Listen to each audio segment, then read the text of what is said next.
Welcome to Banyen Books, Branches of Wisdom, celebrating the joy of bright ideas and heartful lifelong learning.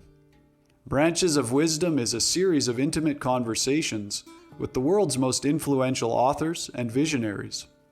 We explore spirituality and the human mind, ecology and culture. Most episodes are recorded with a live audience. You can join our live events and submit questions to your favorite guests. Check out our upcoming schedule at banyen.com. Since 1970, Banyen Books has been a rich oasis at the crossroads of wisdom and philosophy, offering resources for humanity's evolving paths. We're a locally owned, independent bookstore in the heart of Vancouver's Kitsilano neighborhood. Visit us in person or shop online at banyen.com. Please subscribe, follow, like, and leave your reviews for the podcast. And now, enjoy.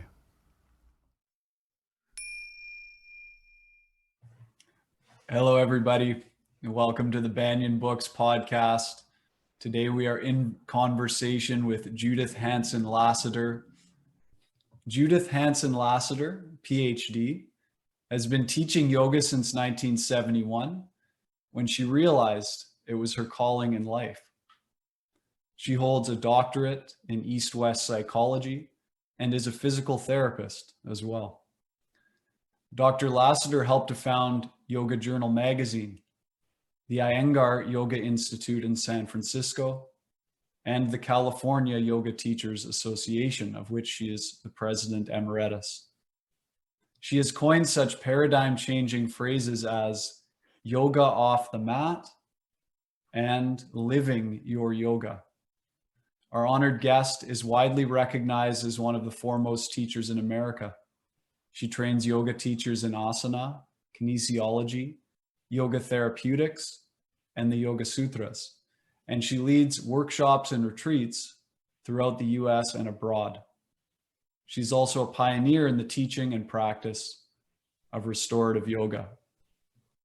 Dr. Lasater writes extensively about yoga. Her feature articles, columns, and essays appear in numerous books, magazines, and anthologies.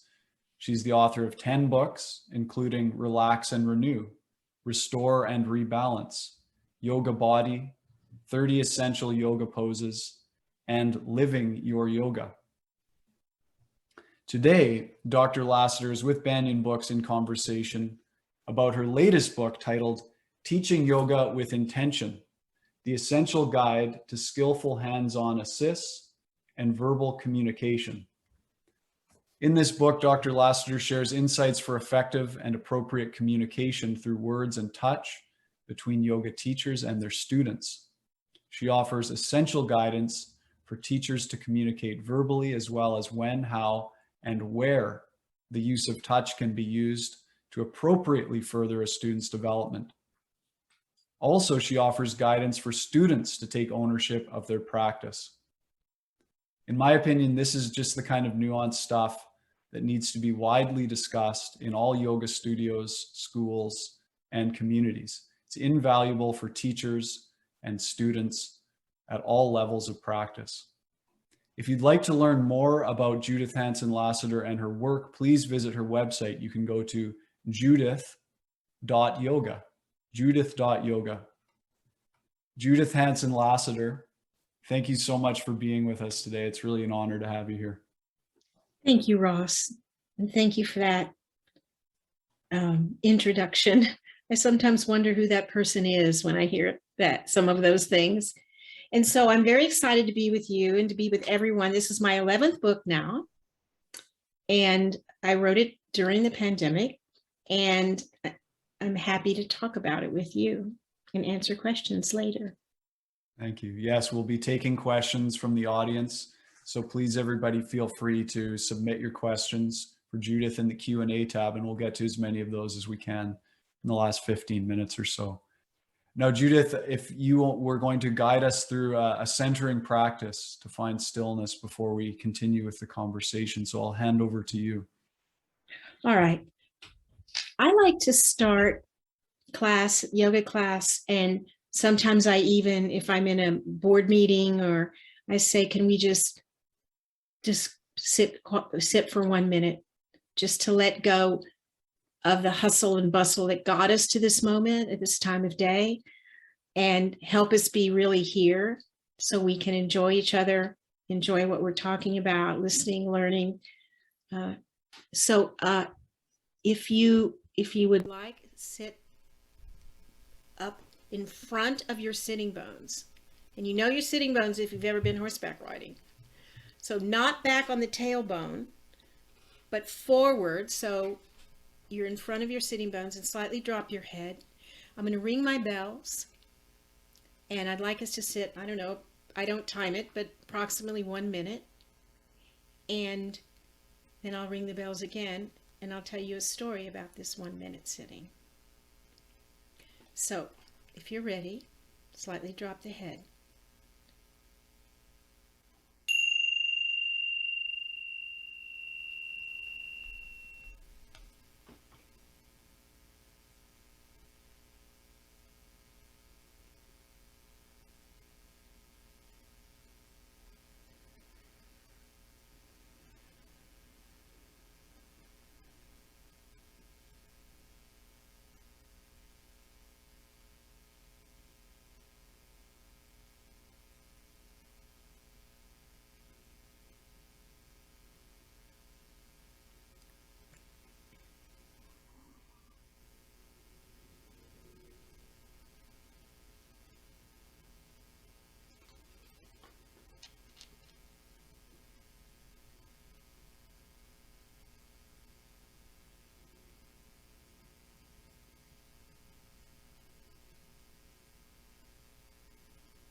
So I first heard about this 1 minute sitting in a Buddhist magazine, a simple Buddhist magazine. It was about a high school teacher who taught in a troubled high school, which is sort of a redundant term, I think.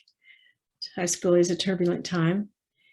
And he started asking he taught math students would come in and just to sit quietly for 1 minute, which they rebelled in the true teenage spirit. And then they started liking it. And if he forgot, they'd remind him. Now, he wasn't teaching Dharma. He wasn't using Pali words or Sanskrit words, or he wasn't just say, close your eyes, sit with a long spine and just be silent for 1 minute. And pretty soon it started spreading out in the school. And what happened was a great reduction in truancy, a great reduction in violence, and a higher attendance to school. Just from 1 minute of remembering to be present. Because being present in and of itself is not difficult. It's remembering to do it in the whirlwind we call our life. So never underestimate the power of 1 minute of silence. Thank you. You're welcome. Now, you kind of had a moment of a minute of silence and a realization in the first ever yoga class that you taught. I'm wondering if you can tell all of us the story about how you ended up teaching your first yoga class and the experience that you had about lineage and the role of the teacher. Yes, but at first I want to tell you all, if you can see behind me that rug, not an expensive fancy rug. It's just a simple rug that's what we did yoga on in those days before we had the mats, the non-skid mats. So that was the very rug I was sitting on when this experience happened to me. I was taking classes. I worked at the YWYMCA Combined Student Y across the street from university. And as a perk, I was able to take yoga classes. So I started taking them. And after the first class, I got up the next morning and I did what I remembered. They were Shivananda, asana, pranayama, meditation. And it was as if one day I didn't do yoga and the next day yoga was something I did every day. It was like someone just opened a door. So 10 months later, not even 1 year, I went several times a week and practiced on my own. 10 months later, my teacher called me aside. She said, we're moving, actually up near you, Seattle, in the Northwest US. Would you like to take over the classes? And without thinking, and I'm not a particularly, impetuous person, I said, sure, that sounds great. So on Friday afternoon, I wasn't a yoga teacher. And Monday morning, I had 200 students in my classes. Wow. But that was okay because I was 24 and I knew everything. So I go into class the first day. I unfurl my little robe. I had my white cotton yoga pants on, which is what we wore in those days. And I sat on my mat, and there were 25 people all lying down. In those days, we came in and lay down and we rested before we started. It's something we need more of now. And I panicked. I have an hour. I had no lesson plan. I had no idea what I was going to do. So I remembered I'd been taught, when you feel that way, to just take a few slow breaths. So I did that. Then I was given a powerful gift. I let go into that breath and into that moment, and I had a powerful gift. And the gift was, I had the sense of my teacher standing off my right shoulder behind me. And this was the kind of embodied kinesthetic sense that you want to turn your head and look. It felt so real. And her teacher behind her, and off into a line of infinity. After her, it was an Indian man. And then it was just all the way back into the mists of time. And they were holding a bucket, which they were passing to me. And she handed me, in my image, in my mind, she handed me this bucket of water. And I had what I like to call a blinding flash of the obvious, which happens to me a lot. And I thought, oh, I'm the bucket. I'm not the water. I'm that which through this message comes. I am not the message. And I just completely calmed down. And I like to say, I opened my mouth, start teaching, and I'm still doing it 50 years later. So I think with that idea, that is imbued through the book and through my teachings, is that to teach yoga is an honor and a privilege and not a right. We are the bucket, and we are to take care of ourselves with our own practice, living our yoga, the precepts, becoming the practice eventually, so that there is a depth to what we say. It has a resonance with people because we speak from our own experience, our own practice, our own truth, and with humility. And that if we get confused and believe that it's us, then the ego jumps in and starts messing things up. And that we see that in the yoga world all the time. Gurus and teachers who get really big, and then it kind of all falls apart. So I think we need to actively cultivate taking care of ourselves physically, mentally, spiritually, psychologically, learning, opening, letting go, opening up and letting go, opening up and letting go all day long, every day, all the time in our practice, so that we can be the best bucket. We can be the bucket that offers someone an understanding about their true nature, and teach them the most important thing a human being can learn, in my opinion. Would you like to hear what that is? Yes, please. I am not my thoughts. My true self is consciousness. And thought is an epiphenomena of consciousness, but I am not that which I think. My brain creates scientifically, physiologically, something like 60,000 thoughts a day, most of them unconscious. Mine usually are things like this. I wake up.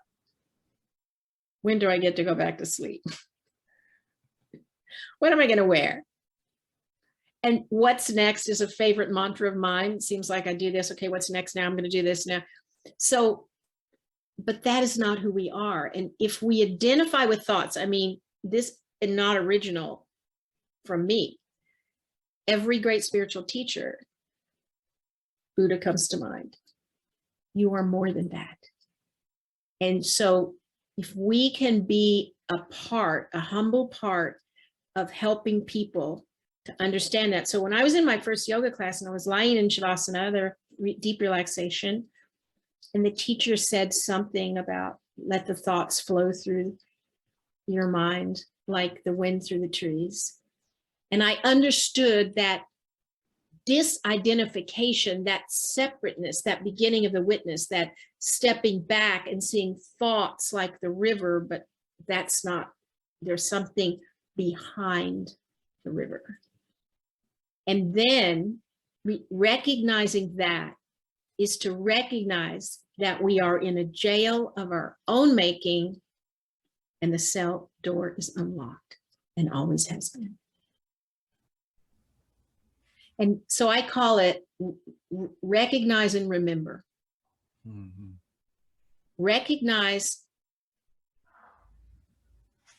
Remember and recognize. Let's see, how do I like it? First, you have to recognize that you're not your thoughts. And then you have to remember to hold that sense of presence with you, not just in triangle pose, not just in meditation or pranayama, but right now, you and I together, holding that separately and together, rooted in something bigger than our ego. Yes. I'm curious, when you look at the current landscape and culture of yoga in the West, there is definitely a tendency towards approaching yoga as a fitness practice only, which is great. It's good, it's healthy, it's a good thing. However, I'm wondering your outlook on these missing aspects from this holistic, this beautiful life science that yoga is. What do you see in the world of yoga at large right now in the West as good and strong? And what are the pieces that we can do better at cultivating in this yoga culture? Well, there's a saying in Texas where I grew up, and it's a mile wide and an inch deep. And yoga in our culture has been embraced, and this is just my opinion, so it's not the truth, it's my point of view, that when something becomes totally spread out through a culture, it becomes thinner and thinner and thinner, whether it's a hairstyle or a fashion or a new idea, it thins out. So I think that from my personal experience, when I started my first yoga class, I didn't want anything to do with philosophy or spirituality or any of that. I wanted to feel better so I could dance again. Don't talk to me about that stuff. And here I am. So I think that what we need to do as teachers is to stand in our own light, teach from our true experience, and offer our students something in an asana class that's a little bit deeper. Sometimes I'll say, let's think about satya, truth, the practice that, because in Sanskrit, the ya means at the end, the satya means actively doing it and being truthful. Am I truthful in this moment in my forward bend? Am I really listening to my body, or am I busy telling it? What is the truth in this moment for me? Am I being truly here, or am I just going through the motions? Am I already thinking about, am I true to the practice? You know, just anything like that, because I believe people come to yoga wanting that, whether they know it or not, because they could be at the fitness class next door. In yoga, by yoga, I mean the whole process of integration, not just lotus pose. Right. Thank you. And I mean, the book has a beautiful focus on communication and touch. And I'm wondering if you can tell us a bit about, I mean, you got into NVC, nonviolent communication, and that's a big piece in the first section of the book, is speaking and listening from the heart, using empathy, getting agreement from your students. Can you tell us a bit about how you came to nonviolent communication? And then can you tell us a little bit about how to use that in a yoga class? Well, my husband went to a Zen meditation day up at Green Gulch, north of San Francisco. And the teacher started talking a little bit about it. You know, in the Yoga Sutra, it talks about practice of telling the truth, but it doesn't tell you how you do that. So he went to that, and he started getting really turned on about it and started reading about it. So he came home one day and he said, and I said, I feel something. And he said, that's not a feeling. What? It was the worst possible way to introduce me. Like, you're not talking right. So nonviolent communication is, I went to a workshop with the founder, Marsha Rosenberg, and ended up going to 9 trainings with him because I found that it was a way to live Satya, a way for me to speak what I want in the relationship and equally hold as precious what you want. And I found that when I started paying attention to the intention of my words, what do I really want? Okay, here's a perfect example of not a violent speech, okay? My husband and I go to a party.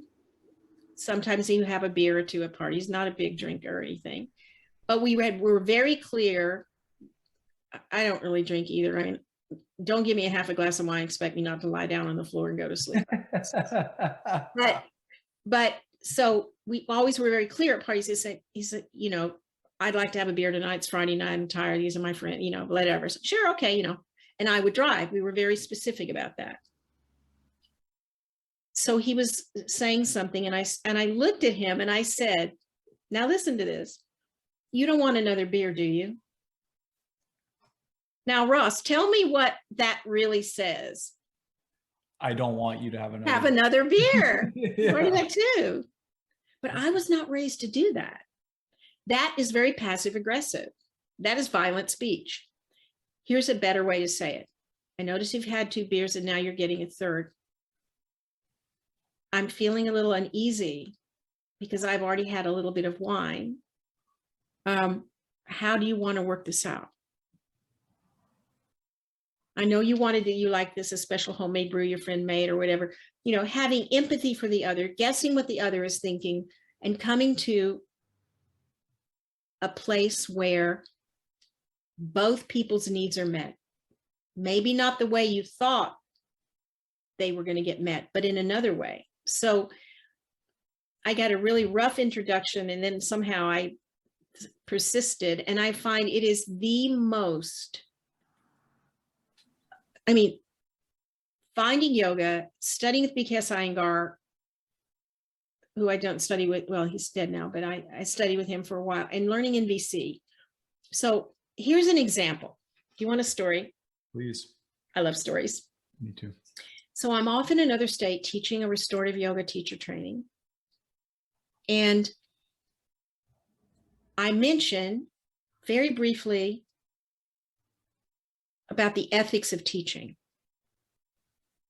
I believe it's better, just cleaner not to have relationships, personal relationships with your students, not to lend them money, not to just get enmeshed with them does not help them or you. And we need to be careful when we do that. Something about ethics, like very broad. A woman sitting 2/3 of the way back in the room started crying. People were handing her Kleenex. And she said, I can't believe you're saying that about my guru, what you're saying, talking about my guru like that. And I'm thinking, I didn't know she had a guru. I have no idea who she is. I never said the word guru. I don't know who it, I mean, I wasn't talking about the guru because I had no idea who it was. And I never talk about other teachers from the mat. I was dumbfounded. Now, the old me would have tried to defend, educate, but that's not going to work. So I gave her empathy, and it sounded like this. So are you wanting us to know how important your relationship with your guru is and how you respect him and you want everyone else to respect him? That was a guess. I could be totally wrong, Ross. I could be, and I'm open to being wrong. And she kind of straightened up and she said, yeah. And I gave her a couple more rounds of that. And she quieted right down and we went on with the class. And then at the break, people came to me and said, how did you do that? Anyway, so this is the kicker. At the end, and remember, I still didn't know who her guru was. So I was at the end and she came up to me and she said, may I give you a hug? Now, I never offer to hug students, but generally, often, not always, but they, may I hug you? I say, I feel good about it. And I say, okay, but I don't do it myself, boundary. So she said, hug me. And she said, this was the best workshop I've ever taken. And thank you so much for apologizing about what you said about my guru. Now I have to admit, there was a millisecond where I wanted to go, I never, but I didn't. I just looked at her and I took the high road and I said, you're welcome. And that's nonviolent communication. Empathy is understanding independent of agreement. So that I can have empathy for the way you might feel, even though I think it's quote unquote wrong. I could understand how hurt I would feel if someone was criticizing my guru. So I just reflected back to her. So do you want us just to know that you respect him and you want everyone to respect him and you think that's the way we should act as yoga teachers? Yes, yes, yes. She felt heard, she felt seen. And it doesn't really matter. She felt connected. The room, which was pulling back at this, potential bump in the road, was connected by that experience. And I still, to this day, don't know who that was. So how do you feel hearing that? That's very NBC. You're asking me? Yeah, how do you feel hearing that? I love that story. And it's in the book, and I really liked it. And I've seen those kinds of things happen myself too. And it's so counter to our natural impulse, like you say, to educate someone. No, that's not what I was saying, to try and set the record straight. But really, what you say in the book is, it doesn't matter what the teacher, I'm paraphrasing, what the teacher says, it matters what the student hears. That's absolutely true. Communication is not about what I say right now, it's what you hear. Did you ever play that game Telephone when you were a kid? Yes. You would sit in a circle, and with birthday parties, we would play this, and you whisper something like the moon is blue to someone, and they whisper it all the way around, and it comes around, and it says, the man wore a red shirt, and you go. So it's what the other person hears. And I like this definition that I use, I made up, that empathy is understanding independent of agreement. It's when I talked to her, I didn't say, oh, I'm so sorry that you are upset about what I said. I didn't agree with her. I didn't fight with her. I didn't educate her. I was present with her with empathy. And that created a healing. Yeah. And we have to let go. In order to do that, we have to let go of something super delicious, being right. So I saw a cartoon recently where there were two people, humans, sitting looking at a table, a round table between them. And there was a sort of a round curved number 6. And this person said it's a 6, but this person sitting on the opposite side said, no, it's a 9. And that's what most arguments are about in relationship. They're about perception. Because we're not going to argue about who won the World Series in 1952 because we can look it up. That's a fact, right? We're arguing about perception, and perception does not shape your life. Perception is your life. Do you remember a few years ago when there was a big argument on the internet about a dress, whether it was brown or blue? No. Okay, you should check that out. Okay. Everyone was getting on, on Twitter and Facebook, and there wasn't Instagram then in the old days. And there was a picture of a dress, and some people said that's blue. And then some other people said, no, it's brown. And there were vehement arguments. Well, I could see it, but I could see both of them. But anyway, some people can see. But what was so fascinating is then it came out that it depended on physiologically the way your retinas were constructed. Like some people, and they were arguing about whether it was brown or blue. And those kind of arguments, like you said you were going to be home at 9 o'clock and now it's 10:30. No, I didn't say that. Yes, you did. No, you didn't. Or here's a great one. I can give you some great ways to have arguments with people. One of them is to say, it's hot in here. No, it's not. Yes, it is. But if you say, it's too hot for me right now in here, I can't say to you, no, it's not. You see the difference? Mm-hmm. It's really a way of being absolutely clear of what we're really saying and listening with our whole heart. Communication is how the book starts out. That's the first section. Mm-hmm. The use of touch is part 2. Now, this is an area where things get a little more sticky in the yoga world with touch. I'm wondering if you can, first of all, tell us, maybe give us the overview of what appropriate touch is in a yoga class for everybody to understand. And then also, what kind of effect touch actually has on our nervous system. Well, I'd like to start with that. Okay. It is fascinating that, I quote the source in that chapter. It's a footnote if you want to look it up. It's a book on touch.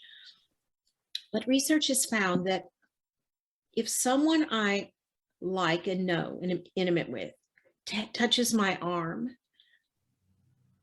I react with pleasure before it can go through my thinking brain. It's faster than that. But I was on the airplane. I'm on airplanes a lot, or was, sitting next to this man. We were chatting, and he was very kind and friendly, and he kept reaching over and just putting his hand on my arm. And I'm like instantly jumping back because I don't know him. And it wasn't a conscious thing. So it's not just the physical experience of touch. There's a much deeper emotional filter that is embedded in our physiology. Nothing feels better than someone we love giving us a hug. But if someone I don't know wants to touch me, I'm like, and finally I said, please don't touch me. It was too intimate. It was like too much. It didn't have no malevolent feeling. He wasn't coming on to me. He wasn't, he just was touching me like he felt connected to me. So he wanted to touch me, and I didn't want that. So we need to, I think, let go of the idea as yoga teachers, assuming that just because someone is standing on their mat in front of us, that gives us the right to enter their sacred space and touch them without their clear assent. May I touch your arm? I ask every students I've had for 35 years, may I touch your shoulder?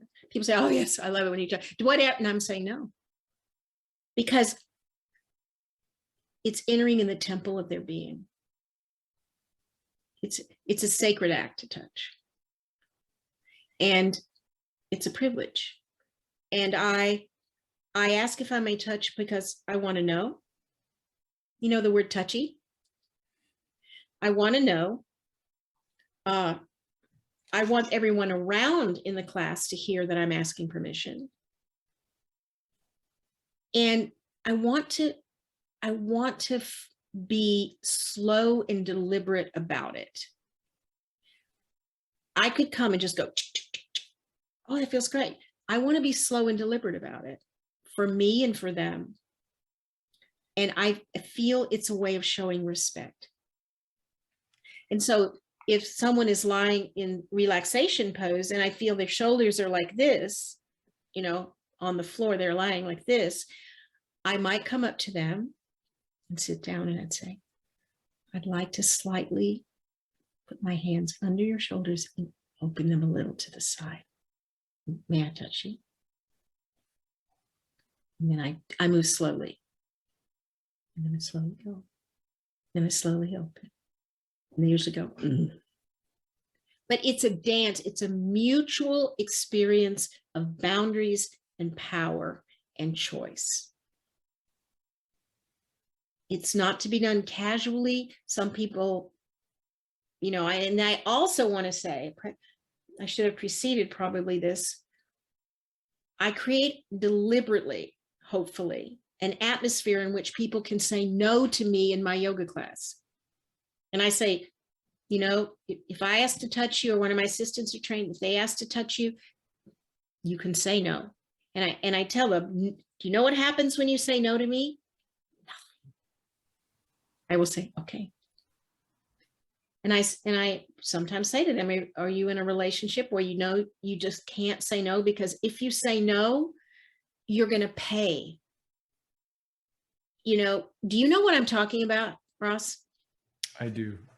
You just go, okay, they really want us to come. I don't want to go. I can't say no because then we'll hear about it for 3 months or whatever. And so I create an environment. I use humor, use repetition. I try to give the example. And someone says no, I say, namaste. And I just, you know, I don't ask why, I don't convince, I don't try to force them in any of the social situation to force them to, you know, touch them. So there are certain places on the body one should never touch. I mean, I've seen yoga teachers have their students in child's pose rolled up on the floor and they lie on them, and it's just physiologically or anatomically not a good idea, and it's just too intimate, and it's not what we're about, I think. So how are you now with this discussion? Do you want to go somewhere else, or? No, it reminded me of a quote that I had written down from the book, and if I can share it, it's about getting the student to say yes, creating that space where they can say no. So this is what you say: when they, the student, say yes out loud, they are not just saying yes to me, rather they are saying yes to themselves. This means they are owning their choice, and thus their neuromuscular system is now actually tuned into and in harmony with their wishes. In other words, when they say yes firmly and clearly, they are all in. Absolutely. So there's actually a I like that. Who wrote that? Yeah, it's really, and the gives me chills. I mean, it's so empowering. And this is what I want us to do as teachers. Empower our students to be free, to feel. How does that feel? I give them an instruction, or how does that feel? It doesn't feel that great. Okay, let's try this. Like, it's not me imposing a cookie cutter shape on you in asana class. It's me conjuring and creating and exciting you and seducing you into the excitement of trying something new. And then when you try something new and you do it, the victory is, as it should be, yours, not mine. I don't use the force of the social situation, my personality, my humor, whatever, to make you do something, because the whole idea is for you to uncover the yoga. You approach the asana as a question. Can you tell us about that? I really like that. Okay. So let's say triangle pose, a pose that many people who do yoga know about, triangle pose. All right. So when you're doing triangle pose, what people tend to do is they learn one way to do it and they're performing the pose. So I like to think of the pose as a question. I say to you, you're in my class, for example, Trikonasana. I don't say it that way, but for this discussion, I ask you a question called Trikonasana and you give me an answer. It's like the Socratic method. I ask you a question, Urdhva Dhanurasana, and then you show me Urdhva Dhanurasana. I say, I have an idea. You might like it better if you put your hands here. Would you like, or in triangle pose, I'm a little concerned about your front knee. Would you turn your foot out a little more so your knee is in line with your foot? I think that your knee will be happier. Oh yeah, that does feel better. My suggestion to you is that you don't go quite down so far. Here, take a block. And now find home right here and right now. Don't be in the future stretching for the floor. Find home where there's just enough stretch to get your attention, but there's enough ease to give you pleasure in this moment. You know, it's a conversation you have with yourself, Trikonasana. It's not a performance for me. Mm-hmm. I'll just take this moment to remind everybody who's here live that Judith will be taking your questions shortly. So please, we've got a couple in already. Please keep them rolling in and we'll get to as many of those as we can. Now, I read an interview that you did. It was an online on Yoga U back in 2017. Mm-hmm. You talk I do a lot of work with Yoga U online. Okay. And you use the term the physicality of spirituality. I'm wondering if you can speak to the tendency in the mind to dissect or split apart or separate things and the power in approaching our yoga practice in this holistic and integrative way. I had a feeling, a sense of intuition that you were going to ask a question like that. So I pulled out a quote from me that I want to read you, not from the book. So let me step back. I was raised in the South and I went to church because I have always been drawn to that which cannot be seen or known with the mind. And when I started my first asana, when I took my first asana class, I felt so relieved that someone knew that movement was a sacred act. So to become spiritual is to become fully human. It's not a separation. And so anyway, I went to church and they talked a lot about sin, all the ways you could sin, right? And much later in my life, I realized that there's only one sin, quote unquote. And that's the false belief in separation. Because if you talk to a physicist, we're all just swimming in a sea. Atoms and electrons, and the form is you having a form, appearing to have a form as Ross and me appearing to have the form as Judith is just perception. That's what I'm able to perceive. But if I were a different kind of, I could see the space between all your atoms, right? So there is no separation between the body, the emotions, the mind, the self. The consciousness is inhabiting this location, but there is no separation. There is no there. There is only here. So I think that asana, and Mr. Iyengar said a beautiful sentence, which is, my body is the altar, the poses, the asana are my prayers. Mm-hmm. So to me, it has to do with the intention with which I practice. Do I see the, and we have a poem that I might read later about the body. Do I experience or let's just do this little practice right now, okay? All right, so sit in front of your sitting bones if you're able to. So you have a little arch in your back, not behind on your tailbone, but pubic bone moves down, chin drops. The first thing I want you to do is go to the geographic center of your brain.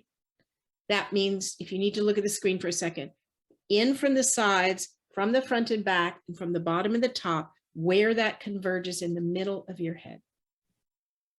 Go to the center of your brain. Now release the root of your tongue.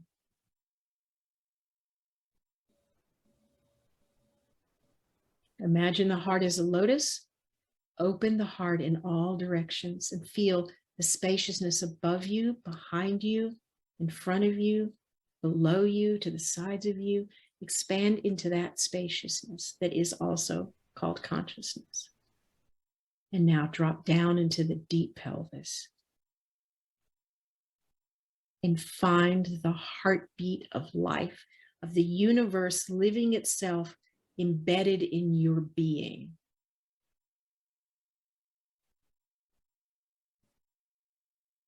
Namaste. So the universe is living through you. We are not living in the universe. So to me, and here's the quote. Eventually, I have to read it because, Yes, please. Eventually, the integrity of the asana becomes vibrant without effort. It becomes clear without struggle. And thus, it becomes a seat of refuge. Then we experience a quietness that spontaneously arises. So I have a story. Would you like a story about that? Definitely. So I was taking a class from a teacher, was it Mr. Iyengar? And we were doing my favorite pose at the time, which is Paschimottanasana, which is sitting on the floor and just bending forward.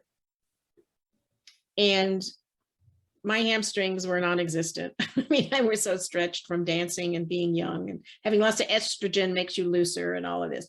So I just was down there, just totally like that. And it's very personal, but I'm happy to share it if it helps anyone.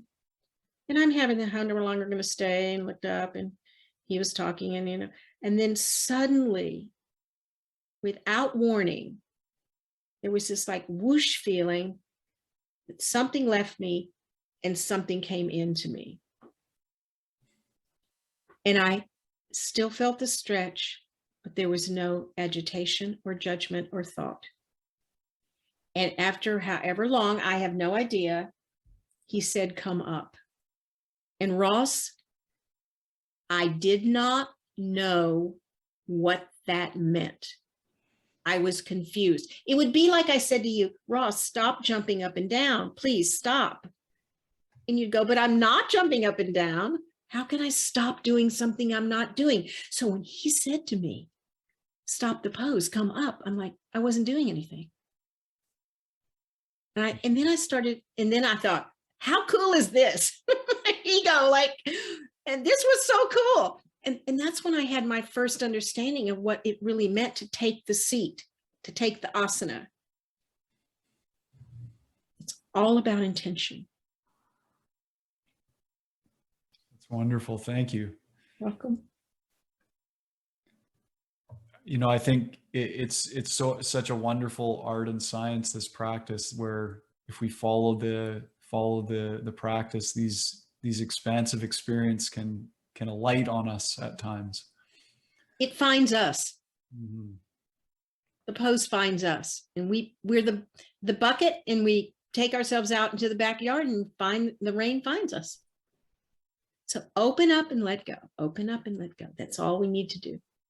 All the time, no matter where we are. Open up, let go. If you're open to One second, I am open. Please. A thought came.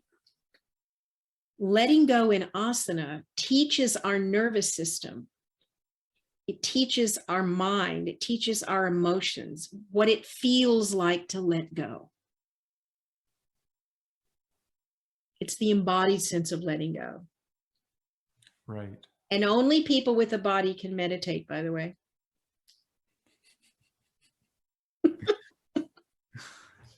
You ever notice that?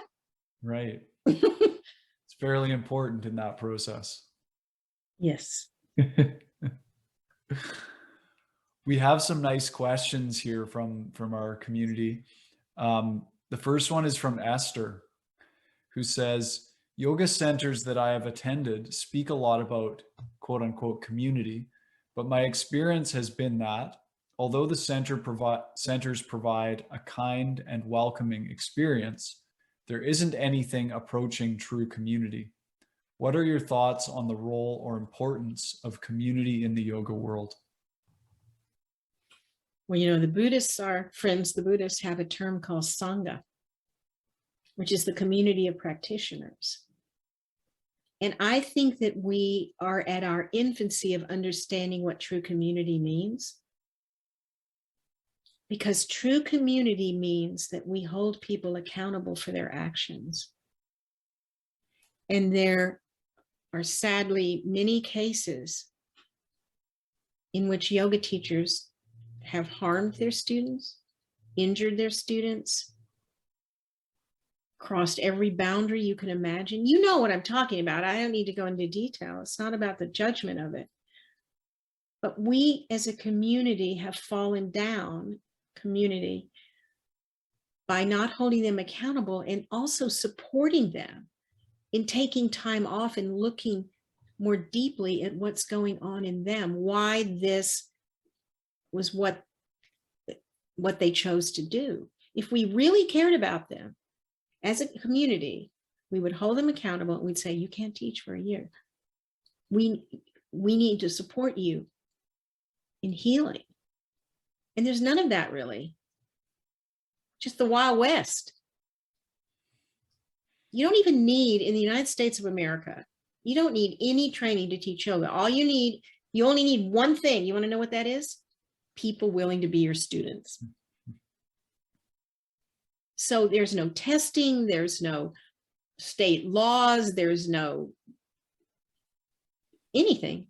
When I went to physical therapy school, which I went after I was already teaching yoga, because I wanted to learn what they knew. And I also wanted to have something in my back pocket, because it wasn't so clear at that time early on that you could make a living teaching yoga.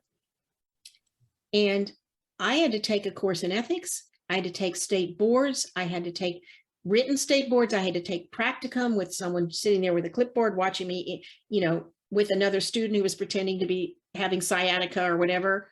You had to go in this room and he was watching you, and your whole life is hanging in the balance, right? And you get a list. This is Mr. So-and-so, and he has a sciatica, and you have to examine him. And he is getting tested also, the student who's playing Mr. Smith. He has to understand the symptoms of sciatica and exhibit them, so he knows what hurts him, what doesn't hurt him. It was really hard. Passed it, thank God. But yoga teachers are doing so many things at once. We are being exercise physiologists. We're being fitness instructors. We're being counselors. We're being philosophers. We're being spiritual leaders, because people are projecting all these roles on us. And most yoga teachers have zero training in pedagogy, in the art of teaching. And that's one reason I wrote the book. What does it mean to actually teach someone? What is the most important thing to teach? What relationship am I going to have with my students? How am I going to language? How am I going to touch or not touch? We don't teach people, like if you go to school to be a teacher, to teach the 5th grade, you have to study education and education theory and understand boundaries and all that. So you can tell I'm on my high horse a bit. No, it's good. These are important issues. They're very important issues. So I love the idea of community, and I feel community a lot of times in a lot of places where I go. And I want to create a community, a Sangha, in my class. So I guard the boundaries. You know, whenever it's a Shavasana, I'm paying attention. You might be upset, or, you know, what's going on. But I also like, with my daughter, Lizzie, we do a lot of online trainings together, and I do with others, is I like to remind us that there is an invisible Sangha. And that when we take a course together, or even this short time together that we have, it connects us. And wherever you are in the world tomorrow, and you get up to do your practice, someone who is listening tonight is doing his, her, or their practice at the same time. And to take refuge and comfort and succor in the fact that there are millions of people on that yoga mat with you. While yoga is a practice we do, the wide practice is not just the poses, is something we do by ourselves, something we do alone. It does not follow that we have to be lonely while we do it. And you know, probably, and maybe our questioner knows, that when you go to a yoga class every week and you practice with people, you may not even know their name, but you feel connected to them. There is an invisible Sangha. Thank you, Mr. Zub. Thank you for that. And thank you, Esther, for the question. We're getting towards the end of our time. Do you have a couple of extra minutes, Judith, if we take one more question before we close? I do. Okay, wonderful, wonderful. There's a question from Sandra, and this is something I was curious about too, just to hear a little bit about this. Sandra says, what were your experiences studying with BKS Iyengar? The first class I ever took in 1974 with BKS Iyengar, he stood us in rows according to height, because his first teaching was when he was 16 and he taught the military. So he stood us in 6 rows, you know, straight rows, in shortest to tallest. So I was a second one back in my row, not super tall in this lifetime. And we were doing Tadasana, mountain pose, initial pose. And he would walk by and he would sort of verbally pick on me. You're a yoga teacher? You can't even stand on your 2 feet. You know, this kind of thing. And he kept doing it. And I noticed it was irritating. I felt irritated. Like, okay, there's a lot of other people, like, you know, get over it. Like, I hear you, I'm doing my best. Why are you bugging me? You know, this kind of inner conversation.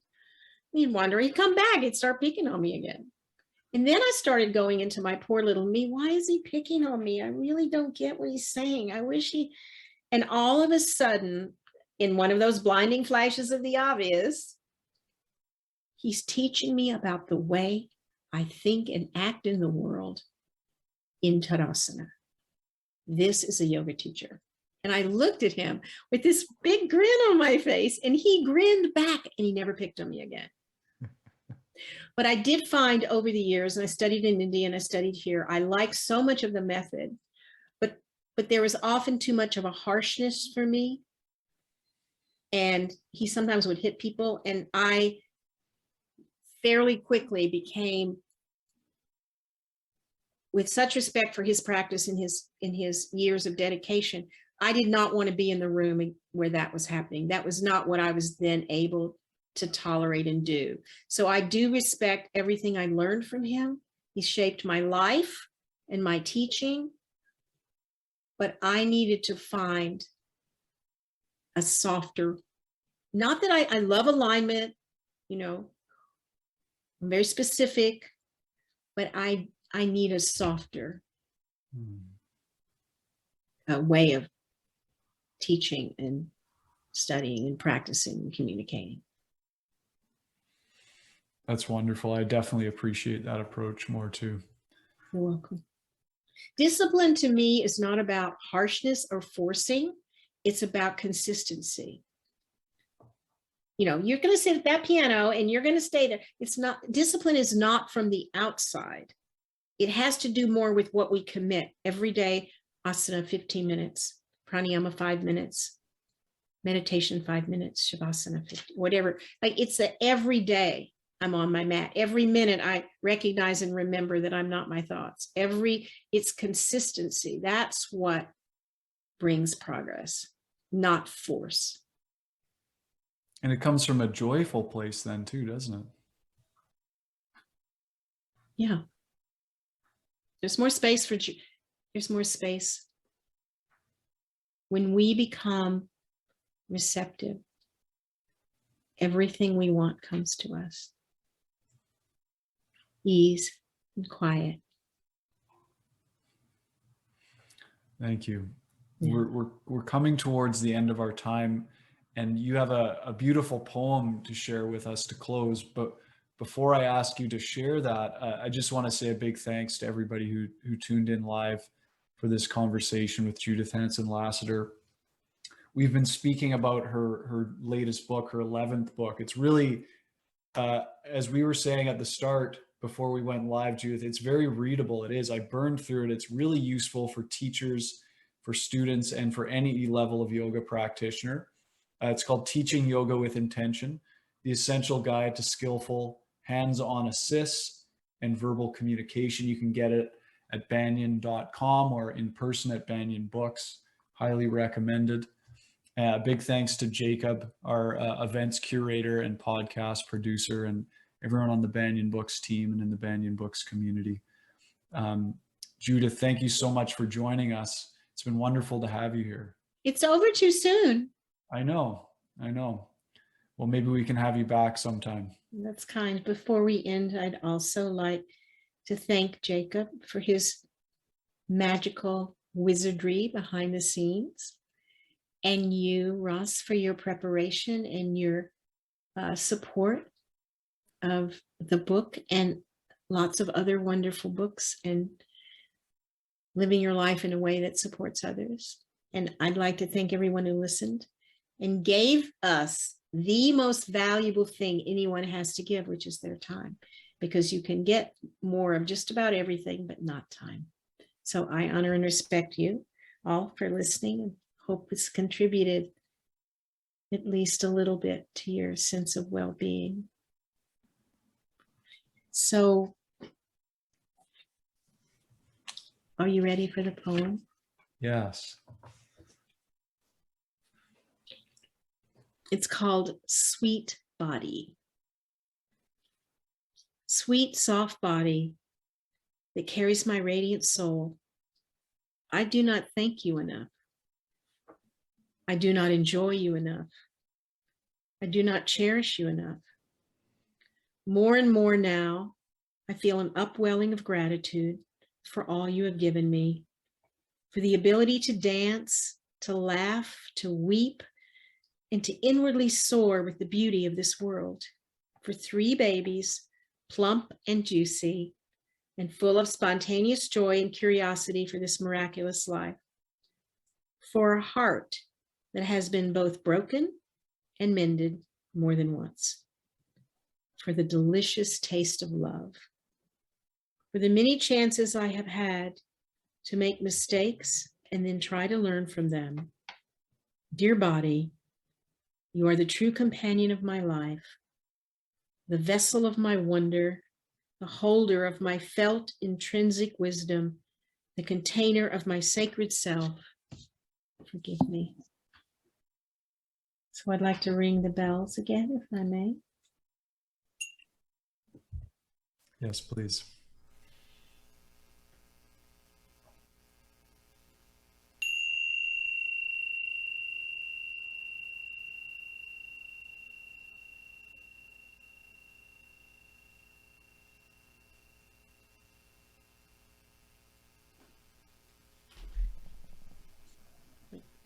Turn your palms away from your body. Inhale the breath. Inhaling, bring your palms together in front of your heart. Namaste. Namaste. May we live like the lotus at home in the muddy water. Good night. Goodbye. Thanks for joining us for Branches of Wisdom, a podcast of Banyen Books and Sound. Canada's spiritual and healing resource since 1970. Our podcast producer is Jacob Steele. The show is edited by Abdo Habani. And I'm your host, Ross McKeechee. Watch all our conversations on YouTube by searching for Banyen Books, or listen on your favorite podcast platform. Please subscribe, follow, like, and leave your reviews and comments. We love to hear from you. For all our live events, books, and more, visit us at banyen.com.